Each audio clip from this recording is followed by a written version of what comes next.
We have some inside information also coming in from the meeting. Now, during the meeting with Cabinet Probables, Prime Minister Narendra Modi told them to speak less to media. Sources are now revealing that, and I quote here, it could be Ab Ki Baar OBC Sarkar. One of the key thrusts possibly of Prime Minister Modi in restarting his cabinet midway through the second term in office, and Ab Ki Baar OBC Sarkar clearly referring to a message that it will be reaching out to the marginalized groups as well and have their representation in Narendra Modi's government. Paulami Saha is on the ground right outside Prime Minister's residence at the 7LKM. So, Paulami, Ab Ki Baar OBC Sarkar, and importantly, keep your interactions less and let the announcement speak for itself. Follow me.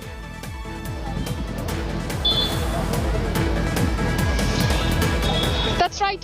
As far as the composition is concerned, we're expecting at least 43 ministers to be inducted into the Union Council of Ministers. There are several who come from various professions in terms of their background, in terms of lawyers, doctors, engineers, former civil servants as well. 13 lawyers, 6 doctors, 5 engineers and 7 former civil servants who are going to be part of that cabinet, the Union Cabinet. But what is, of course, going to be very interesting is that eventually, after the inductions are made today, the Council of Ministers, the Modi Council of Ministers, will have 27 those ministers who are from the OBC category.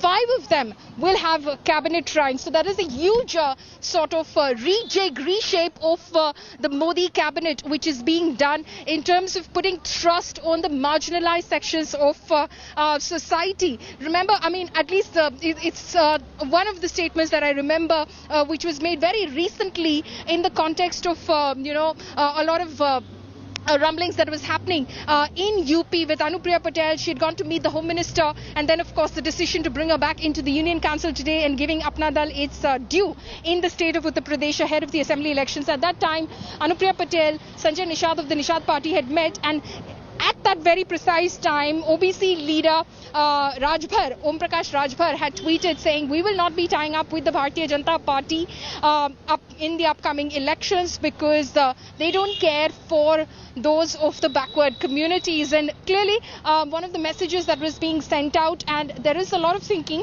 which is happening in terms of the upcoming elections as far as this rejig is concerned. Like I said earlier as well, there are those from the SC/ST communities, and then there are OBCs, 27 OBC ministers. There will be eventually in the Union Council, of which 5 will have cabinet rank, and similarly 8 ST ministers from the scheduled tribes, and then 3 of them will have cabinet rank as well, and 12 scheduled caste ministers, and 2 of them will have cabinet rank. So clearly a massive thrust on the marginalized and the backward communities of the country. A huge message which is being sent out by the Modi cabinet. Also possibly with the 43 ministers, Paulami, both new and old, there's going to be, do you think, a message that it is across age groups and both experience and fresh faces will be included? Because it clearly appears that there are some young faces that are going to be promoted, inducted, while some senior faces are being retained as well.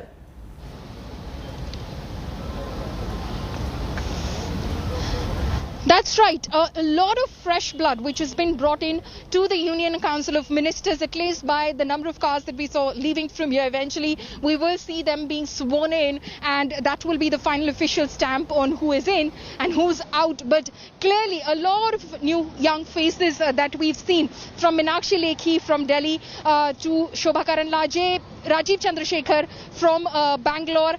Then there is, of course, Bharti Pawar, again, a young member of parliament from the state of Maharashtra in the Lok Sabha. She's being brought in as well. Shantanu Thakur, again, someone who has a huge sort of clout in the Mathua community in West Bengal. Very crucial as far as the BJP's plans in the state of West Bengal are concerned. The Mathua community was a community, an OBC community largely, which was targeted by the BJP in the last assembly elections in West Bengal. And Shantanu Thakur is technically, because it's a sect of sorts, the Matua sect, he is the leader of that sect. The Thakur family is, Shantanu Thakur is a member of parliament, and he has been brought in to the Union Council of Ministers, keeps a very low profile. Then there is Nishit Pramanik, who is being brought in from North Bengal, a young member of parliament again. He comes from Cooch Behar, again North Bengal, where the BJP has a huge presence. The area, the region where the BJP did well in this assembly election, North Bengal. Nishit Pramanik is being brought in from Cooch Behar. So those are the two faces that are coming in from the state of Bengal. Again, Anupriya Patel, a young minister, she was of course not inducted in Modi 2.0, but is being brought back in with this rejig. So many new faces, and the young faces that are being elevated as well, like Anurag Thakur, who's being elevated. Kiran Rijiju expected to be elevated because we did see him leave from here as well. They both hold MOS positions at the moment. Kiran Rijiju, independent charge of the sports ministry. So there's a lot of thrust on fresh and young blood in this cabinet, and a lot of female faces that are being brought in as well, Pooja. Paulami, stay on with me please, because National Affairs Editor Rahul Srivastav is also with us. Rahul,